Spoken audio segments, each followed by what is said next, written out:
എടാ നമുക്കിന്നൊരു ചിക്കൻ ബിരിയാണി വെച്ചാലോ? അപ്പം എങ്ങനെയാ നോക്കാം. നമുക്ക് ആദ്യം തന്നെ കഴുകി വെച്ച ചിക്കനിലേക്ക് മുളക് പൊടി, മഞ്ഞൾപ്പൊടി, കുരുമുളക് പൊടി, ഉപ്പ് എല്ലാം ചേർത്ത് ഒരു 1/4 മണിക്കൂറത്തേക്ക് മാരിനേറ്റ് ചെയ്ത് വെക്കുക. ഇനി വേറൊരു പാത്രത്തിൽ അണ്ടിപ്പരിപ്പ് എടുത്ത് ആവശ്യത്തിന് വെള്ളം ഒഴിച്ചൊന്ന് കുതിർക്കാൻ വെക്കുക. ഇനി നമ്മുടെ അണ്ടിപ്പരിപ്പ് മുന്തിരിയൊക്കെ വറുത്തെടുക്കുന്ന പരിപാടിയാണ്. വെള്ളം ഉണ്ടെങ്കിൽ പൊട്ടിത്തെറിയൊക്കെ കാണും. അപ്പോൾ അതൊക്കെ നേരിടാൻ തയ്യാറാണെങ്കിൽ മാത്രം മുന്നോട്ട് വരിക. എല്ലാം വറുത്ത് വെച്ചതിന് ശേഷമാണ് അടുത്ത കഥാനായകൻ ഇറങ്ങുന്നത്, നമ്മുടെ സവാള.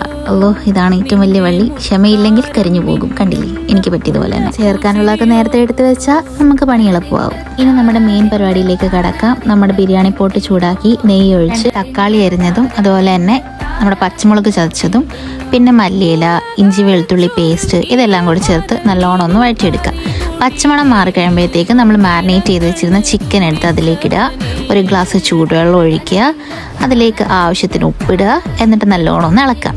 ഇനി ഒരു 5 മിനിറ്റ് നമുക്കത് വേവാൻ വെക്കാം. പിന്നെ ഓവർ വെന്തു അത് നോക്കണേ.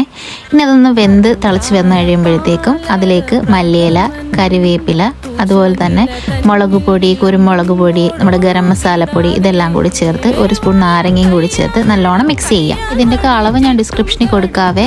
പിന്നെ നമ്മൾ 2 സ്പൂൺ തൈരും അതുപോലെ നേരത്തെ അരച്ച് വെച്ചിരുന്ന അണ്ടിപ്പരിപ്പ് പൊടിയിലേക്ക് പകുതി സവാള വറുത്തതോടെ മിക്സ് ചെയ്യാം. ഇനി നല്ലോണം ഒന്ന് ഇളക്കിയിട്ട് ഒരു 15 മിനിറ്റ് വേവട്ടെ. നമുക്ക് ചോറിൻ്റെ കാര്യം നോക്കാം. നമ്മൾ ആദ്യം തന്നെ പാത്രം വെക്കുന്നു. അതിലേക്ക് നെയ്യ് ഒഴിക്കുന്നു.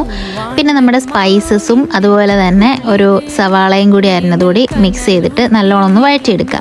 ഇനി നമ്മൾ കുതിർത്ത് വെച്ച അരി അതിലേക്കിട്ട് ഒന്ന് റോസ്റ്റ് ചെയ്യുക. 1 കപ്പ് അരിക്ക് 1.25 കപ്പ് അളവിൽ വെള്ളം എന്നുള്ള രീതിയിൽ തിളപ്പിച്ച വെള്ളം ഒഴിക്കുക. പിന്നെ ഉപ്പിടാൻ മറക്കല്ലേ കേട്ടോ, എൻ്റെ എപ്പോഴും പറ്റുന്ന അബദ്ധമാണത്.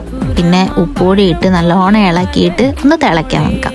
ഒരു പാതി വെന്ത് കഴിയുമ്പോൾ നമ്മുടെ ഗ്രേവിയിൽ നിന്ന് 2 സ്പൂൺ എടുത്ത് അതിലേക്ക് ഒഴിച്ച് ഒന്നുകൂടി ഇളക്കി വെക്കുക. സംഭവം കഴിഞ്ഞു.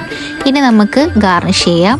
സവാള വറുത്തത് ചേർക്കുക, മല്ലിയില, പുതിനയില ഒക്കെ ചേർത്തിട്ട് നമ്മുടെ ഫസ്റ്റ് റൈസ് ഇടുക. നമ്മുടെ വീഡിയോയ്ക്ക് കുറച്ച് സമയം ഉള്ളതുകൊണ്ടാട്ടോ ഞാൻ ഇത്രയും സ്പീഡിൽ പറഞ്ഞു പോന്നേ.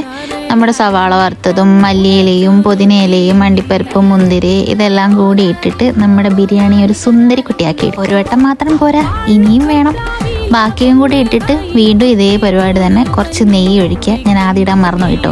ഇത് മാത്രമല്ല, ഞാൻ നമ്മുടെ നാരങ്ങാ നീരിനകത്ത് കുറച്ച് മഞ്ഞൾപ്പൊടിയും കൂടി ഇട്ടിട്ട് കലക്കിയായിരുന്നു. പക്ഷെ അത് ഞാൻ കാണിക്കാൻ മറന്നുപോയി ഗൈസ്. നിങ്ങൾക്കിപ്പോൾ പറഞ്ഞു തന്നുകൊണ്ട് അറിയാമല്ലോ അല്ലേ.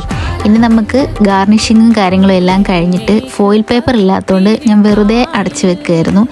കല്ലും കൂടി വെച്ച് നല്ല വെയിറ്റ് കൊടുത്ത് അടച്ചു വെക്കാം. കഴിഞ്ഞു, ഇത്രയേ ഉള്ളൂ. നമ്മൾ ബിരിയാണിയും വിളമ്പി കച്ചമ്പറും പപ്പടവും ഒക്കെ ഇട്ടിട്ട് കഴിച്ചു. എല്ലാവർക്കും അത്യാവശ്യം ഇഷ്ടപ്പെട്ടു. അപ്പോൾ അത്രയേ ഉള്ളൂ ഗൈസ്. ബൈ.